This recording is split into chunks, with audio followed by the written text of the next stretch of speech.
Alright, so here we go again. Just when it felt like UFC 317 was shaping up to be something massive, boom, it gets hit with the worst possible news. Reports are saying that Dricus Du Plessis is out of his fight with Khamzat Chimaev.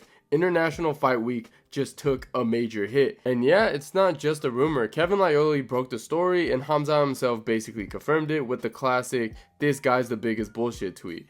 You can see it on screen, so now we're left scrambling again. And I'm gonna break this whole thing down, what happened, what it means, and who can actually step in to save this card. And yeah, we will talk about the interim title talk too, with Caio Borralho stepping in, and how the UFC keeps letting this happen. So let's get into it. And look man, I don't know what kind of curse this is, that's hanging over International Fight Week, but this is ridiculous. First it was the John Jones situation, now Du Plessis is out, and what was supposed to be a certified banger, Khamzat's real test in middleweight, is gone just like that. And let me just say it now, I don't blame Dricus. If you're injured, you're injured. You don't go into a fight with Khamzat halfway healthy unless you want to end up flatlined or ragdolled on a pay-per-view stage. But man, the timing of this couldn't be worse. And the worst part, we saw this coming. The UFC already had Caio Borralho training, already had him talking with DC behind the scenes at UFC 314. The writing was on the wall. And look, I already know some of y'all are yelling at their phones right now saying, why isn't Nassourdine Imavov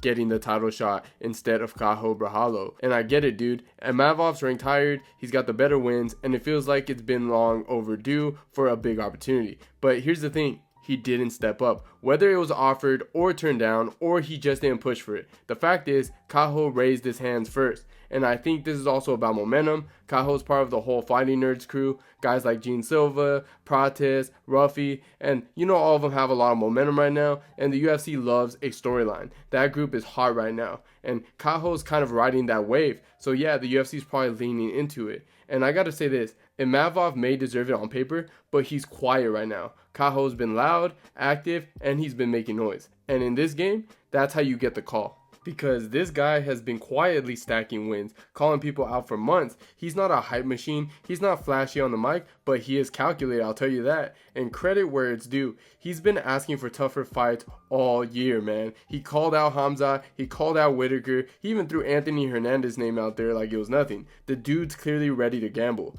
But here's what people are sleeping on. Caio has been preparing for this card. The clip of him whispering to DC saying that he's fighting on International Fight Week. That wasn't just a slip up, that was a message. The UFC had this in their back pocket the whole time, just in case Dricus didn't make it. And here we are, exactly what they're bracing for. Now Caio's out here saying, throw the interim belt on the line, I'm ready. And honestly, as weird as it sounds, he might be right. It might be the only move left that makes this card feel like a big deal again. And yeah, let's be real about this whole interim title thing real quick, alright? Because normally I rolled my eyes at slapping an interim belt on something just to boost pay-per-view sales. But in this case, I get it. The UFC needs something to salvage this card. And if Dricus really is dealing with an injury, that's gonna keep him out past July. That's fine. You put Caio versus Khamzat on top of it, call it an interim title fight, and boom, you've got a legit main event again. Not ideal, but at least it means something. What's funny though is how Khamzat reacted to the whole situation, like calling Dricus the biggest bullshit for pulling out. Brother, come on, you pulled out in more fights than I can count. Leon Edwards had 3 camps cancelled. You missed weight so badly they had to rebuild an entire event around Nate Diaz. You bailed on the first Robert Whitaker fight due to illness. Now you're mad that somebody else isn't 100% healthy and doesn't want to fight you? The irony is off the charts, but hey, that's Khamzat. He's either destroying people or yelling into the camera. No in between.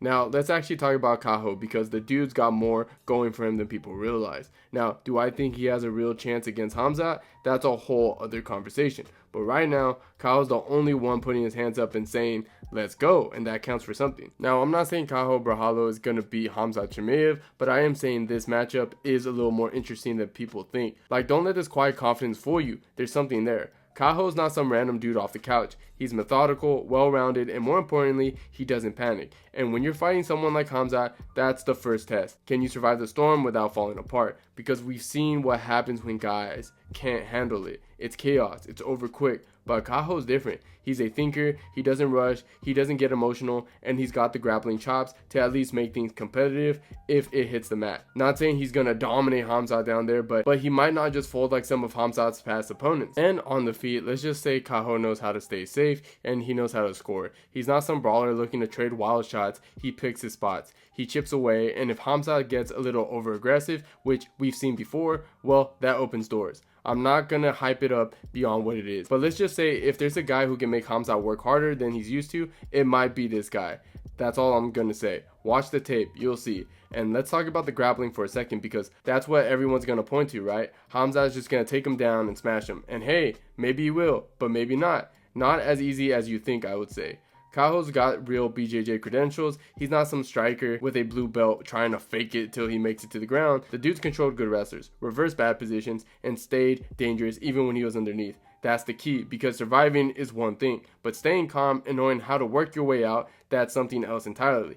He's not going to stuff every takedown. That's not the point. The point is, can he make Khamzat work for those takedowns? Can he force those scrambles? Can he keep his back off the mat long enough to reset? Those are the questions that matter, because the moment you make Khamzat think, the moment is not just domination from bell to bell. That's when things get interesting. And here's the wild part. Caio has been training for this kind of chaos. He talked about wanting to take the toughest matchups. He's been calling out the grapplers, not avoiding them. That tells me he's confident in the part of his game. Quietly confident. Like, yeah, I've seen this in the gym before. I prepped for this. It's different energy. Now let's go more in depth about Caio's grappling defense, because this is where it gets really interesting. Caio boasts a 77% takedown defense rate in the UFC. That's not just good, it's elite. To put it in perspective, that's higher than many top tier fighters in the division. He faced opponents with strong wrestling backgrounds and has consistently managed to keep the fight standing or quickly return to his feet when taken down. But it's not just about the number. Caio's background in judo and Brazilian jiu-jitsu gives him a unique edge. He's not just defending takedowns, he's using his opponent's momentum against them, creating scrambles, and finding opportunity to reverse positions. This isn't someone who panics when the fight hits the mat. He remains composed, and he's always looking for an opening. Against someone like Khamzat, who thrives on overwhelming his opponents with relentless pressure and ground control, Caio's ability to stay calm and technical sound could be a game changer. He won't be an easy puzzle to solve on the ground. So while many expect Khamzat to dominate with his wrestling, Caio's grappling defense suggests that this fight could be far more competitive than anticipated. And look, I said it before and I'll say it again.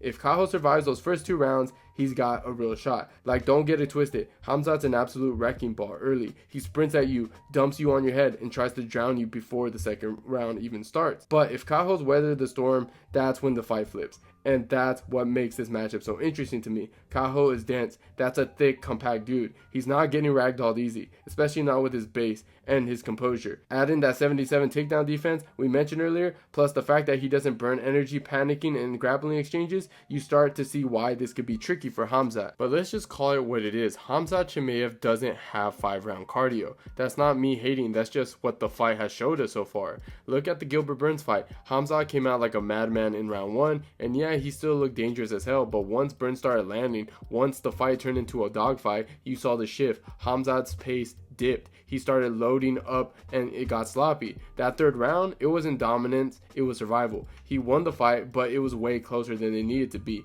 and a lot of that came down to cardio and composure. Now fast forward to the Usman fight. Yes, Khamzat dominated early. He got the takedown, controlled him, nearly had his back, all that. But after round 1, the energy shift. He did get another takedown later in the fight, credit where it's due, but the intensity was gone. The explosiveness wasn't the same. The output dipped. He wasn't changing shots like he did before. He wasn't hunting for the finish. It looked like he was managing energy more than anything else. And Usman, who was up a weight class on short notice, actually started pressing forward in the 3rd round. So yeah, Khamzat versus Caio is not a fight that we expected, but it might be the one we didn't know we needed. There's a real danger here for both guys, and if Caio survives the early madness, then things can get really interesting down the stretch.